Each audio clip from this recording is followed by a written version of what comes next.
प्रिय विद्यार्थियों, हिंदी व्याकरण के अंतर्गत पिछला अध्याय हमने वर्ण विचार पढ़ा था, जिसमें वर्णों के बारे में यानी स्वर किसे कहते हैं, व्यंजन किसे कहते हैं, उसके भेद इत्यादि हमने पढ़ लिया था। अगला अध्याय है अध्याय 3 शब्द विचार, यानी अब इसमें हम पढ़ेंगे शब्द के बारे में। शब्द किसे कहते हैं, इसके कितने भेद होते हैं। तो आइए शुरू करते हैं। सबसे पहले शब्द। जिस तरह से वर्ण में आपने उसकी परिभाषा पढ़ी थी कि ऐसी ध्वनि या वर्ण या अक्षर जिसके खंड या टुकड़े नहीं किए जा सकते हैं, उन्हें हम क्या कहते हैं, वर्ण। अब वर्णों के संयोग से यानी वर्णों के मेल से ही शब्द बनते हैं। तो उसकी परिभाषा हो जाएगी वर्णों के सार्थक मेल। यहां मैंने लिखा है, ध्यान दीजिएगा, सार्थक। वर्णों के सार्थक मेल को क्या कहते हैं, शब्द कहते हैं। ठीक है, जैसे कमल, ये भी एक शब्द है, इसका एक अर्थ है, निश्चित अर्थ है। फल, पुस्तक इत्यादि ऐसे बहुत से हो जाएंगे। तो वर्णों के सार्थक मेल को क्या कहते हैं, शब्द कहते हैं। यहां उदाहरण के द्वारा मैंने इसे समझाया है। जैसे देखिए आप उदाहरण, वर्ण जो है इसमें 3 वर्ण मिल रहे हैं, क म ल। ये कमल हो गया, यानी ये जो शब्द बन रहा है ये हमारा, इसको हम शब्द कहेंगे क्योंकि इसका अर्थ है, इसका एक निश्चित अर्थ है। वही अगर इसको हम इधर उधर वर्ण कर देते हैं, देखिए यहाँ पे इसी वर्णों को, इन 3 वर्णों को आगे पीछे कर देते हैं, ल म क, ये बन जाता है लमक, यानी इसका कोई अर्थ नहीं है, ये निरर्थक है। तो ये शब्द नहीं होगा। शब्द की परिभाषा में क्या पढ़ा कि वर्णों के सार्थक मेल को शब्द कहते हैं, निरर्थक मेल को नहीं। क्लियर है। अब इसमें आगे है कि शब्दों के भेद या शब्दों का वर्गीकरण। तो शब्दों को मुख्यतः 5 भागों में विभक्त किया गया है। यहां मैंने 5 भाग लिखा है। रचना या बनावट के आधार पर, इसके अंतर्गत जो है जैसे रूढ़ शब्द, यौगिक शब्द, रूढ़ यौगिक आते हैं।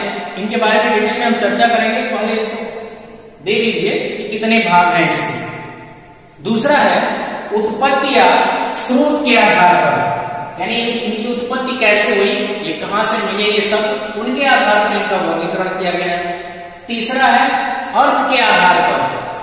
इसमें जो है मुख्यतः 2 है, एक सार्थक निरर्थक, उसमें भी विलोम शब्द, अनेकार्थी वाक्यांशों के लिए एक शब्द इत्यादि सब आते हैं, समश्रुति भिन्नार्थक आते हैं।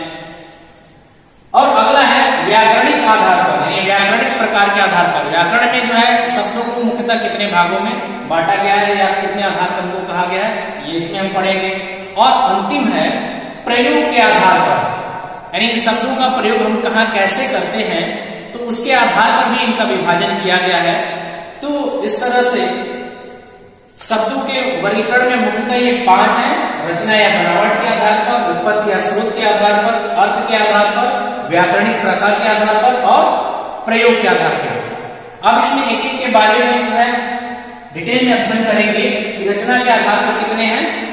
शब्दों के वर्गीकरण में पहला है रचना या बनावट के आधार पर, यानी रचना और बनावट के आधार पर शब्दों को कितने भागों में बांटा गया है, इसके बारे में हम जानकारी प्राप्त करेंगे।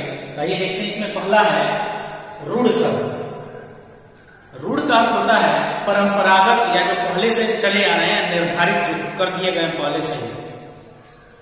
इसकी परिभाषा हो जाएगी वे शब्द जो किसी वस्तु विशेष के लिए रूढ़ है या अर्थात निर्धारित हो चुके हैं, उन्हें रूढ़ शब्द कहते हैं। यानी जो पहले से परंपरागत चले आ रहे हैं, निश्चित है किसी वस्तु विशेष के लिए पहले ही निर्धारित कर दिए गए, जैसे हाथ, घर, तारा, सूरज, आदमी, पेड़ इत्यादि। ये हो गए हमारे रूढ़ शब्द और उसकी परिभाषा।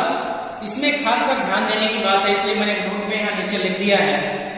ये 2 मुख्य बातें हैं इनके संदर्भ में। पहला जो है रूढ़ शब्दों के सार्थक खंड या टुकड़े नहीं किए जा सकते हैं। क्या है, रूढ़ शब्दों के सार्थक खंड या टुकड़े नहीं किए जा सकते हैं। और दूसरा जो है वो ये है कि इन्हें मूल शब्द भी कहा जाता है। याद रखिएगा, रूढ़ शब्दों को मूल शब्द भी कहा जाता है क्योंकि हमारे परंपरागत और पूर्व निर्धारित पहले से ही चले आ रहे शब्द है, इसलिए वो मूल शब्द भी कहते हैं। इसमें दूसरा है यौगिक शब्द, नाम से स्पष्ट है, यौगिक, योग यानी जोड़ना, जो जुड़कर बने हो। वे शब्द जो दो या अधिक शब्दों के मेल से बने होते हैं, वे शब्द जो दो या अधिक शब्दों के मेल से बने होते हैं, उनको हम कहते हैं यौगिक शब्द। जैसे यहां देखिए, राज, धन, कुमार। राज एक शब्द हो गया और दूसरा कुमार हो गया, दोनों को जब मिला दिया गया, दोनों का योग कर दिया गया, तो यौगिक शब्द जो बन रहा है वो क्या होगा, वो आ रहा है यहाँ पे राजकुमार। उसी प्रकार एक शब्द है न्याय और दूसरा प्रिय, दोनों शब्दों का जब योग हो रहा है तो न्याय प्रिय। अगला है देश और भक्त, उन दोनों को जब जोड़ रहे हैं, इनका योग कर रहे हैं, तो यौगिक शब्द मिल रहा है देशभक्त। तो नाम से स्पष्ट है इसका यौगिक शब्द यानी दो शब्दों का योग। उसके बाद से अगला है और अंतिम, जो रचना या बनावट के आधार पर अंतिम है, तीसरा योग रूढ़। अब ध्यान दीजिएगा, यहाँ रूढ़ शब्द आया था, यहाँ योग रूढ़। योग का मतलब जोड़ना और रूढ़ का मतलब वही परंपरागत या जो निर्धारित कर दिया गया पहले से।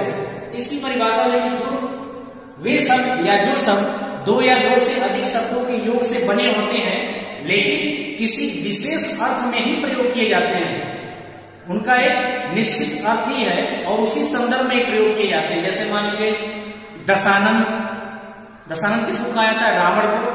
तो ये जो दशानन शब्द है यानी 10 सरों वाला, अर्थात रावण। गजानन यानी गज के समान कहा जाए तो गज के समान जिसका सर है, अर्थात गणेश जी। चंद्रशेखर, चंद्रमा है जिसके शिखर पर, अर्थात शिव जी।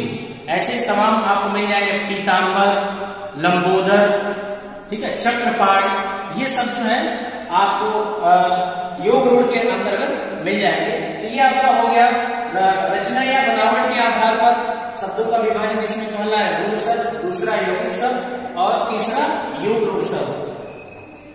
अभी तक के लिए इतना ही, उम्मीद है आपको समझ में आया होगा। इसके बाद से अगले वीडियो में हम पढ़ेंगे इसका दूसरा भाग,